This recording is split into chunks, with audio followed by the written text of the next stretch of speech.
হাতে ইট ভাঙ্গাই যাদের জীবিকা নির্বাহের অন্যতম মাধ্যম। প্রচণ্ড রোদ কিংবা বৃষ্টিতেও কাজ করে যেতে হয়। কিভাবে কাটে তাদের জীবনের দিনগুলো, চলুন দেখব আজকের ভিডিওতে। সকাল 7টার মধ্যেই সবাই কাজে নেমে পড়েন। এই সবগুলো ইট তাদের আজকের দিনের মধ্যেই ভেঙে শেষ করতে হবে।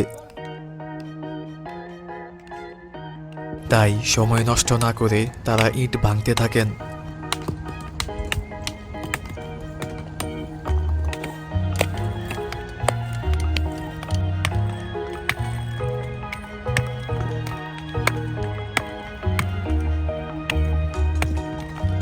মূলত নৌপথে করে এসব ইট এখানে আনা হয়। ইট খোলা থেকে নষ্ট বা ব্যবহারের অনুপযোগী এসব ইট তুলনামূলক কম দামে কিনে এনে শ্রমিকদের দিয়ে ভাঙানো হয়। এরপর ভাঙা ইটগুলো বিভিন্ন কাজে ব্যবহারের জন্য বিক্রি করা হয়। বেলা বাড়ার সঙ্গে সঙ্গে সূর্য মাথার উপর চলে আসে, তখন কাজ করা আরো কঠিন হয়ে পড়ে।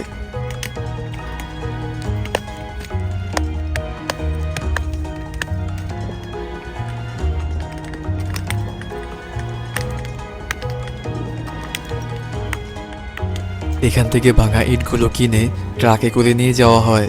এসব ভাঙা ইট রাস্তা তৈরি বা অন্যান্য বিভিন্ন কাজে ব্যবহার করা হয়।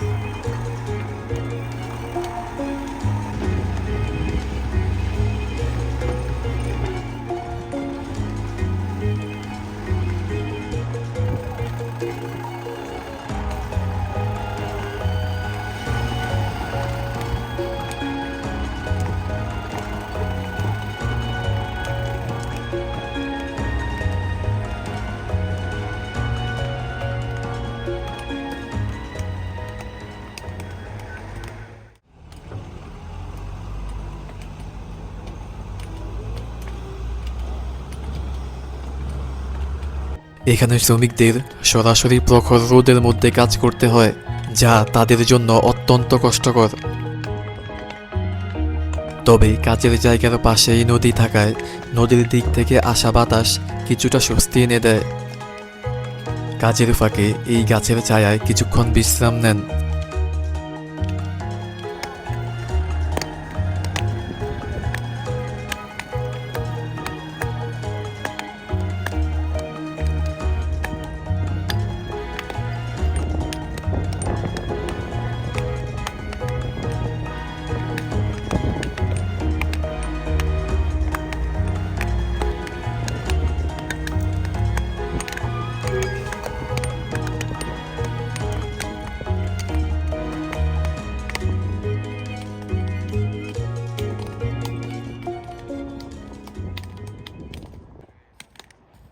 দুপুর পর্যন্ত পরিশ্রমের পর সবাই এবার দুপুরের খাবার খেতে চলে যাচ্ছেন।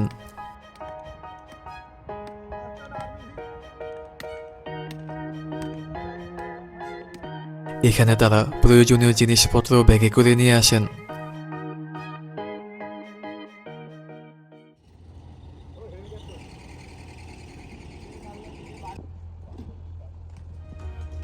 খাবার খেয়েই তারা আবার কাজে ফিরে আসেন এবং কাজে লেগে যান।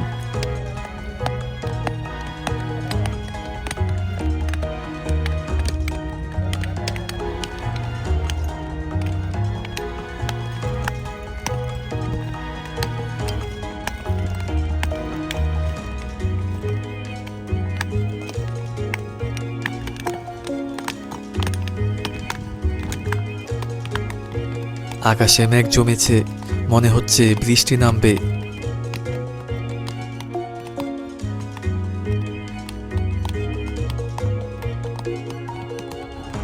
বৃষ্টি শুরু হলেও তাদের কাজ থেমে থাকে না। বৃষ্টিতে ভিজে ভিজেই তারা কাজ করে যান।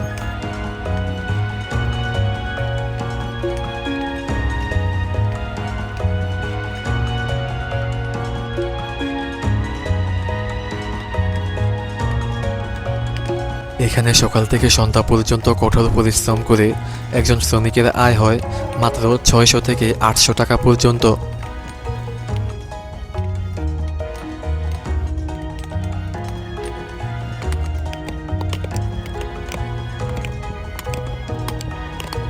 কাজ প্রায় শেষের দিকে, তবে তারা এখন খুবই ক্লান্ত, যেটা তাদের চেহারায় স্পষ্ট দেখা যায়।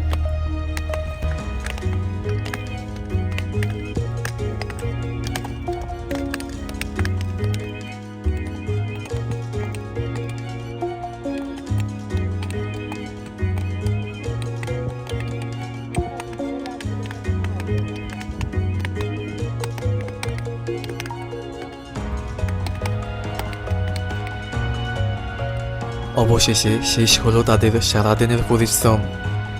এভাবেই প্রতিদিন পরিশ্রম আর সংগ্রামের মধ্য দিয়ে কেটে যায় তাদের জীবন, এবং সৎ পরিশ্রমের মাধ্যমে জীবিকা নির্বাহ করে যান। আর ব্যক্তি যতক্ষণ পর্যন্ত সৎভাবে জীবিকা নির্বাহ করবেন, ততক্ষণ পর্যন্ত তিনি সম্মান পাওয়ার যোগ্য। তাই তাদেরকে সম্মানের চোখে দেখুন এবং সম্মান করুন। ভিডিওটি ভালো লাগলে ভিডিওতে লাইক করে চ্যানেলকে সাবস্ক্রাইব করুন। আজকের জন্য এখানেই শেষ। আল্লাহ হাফেজ।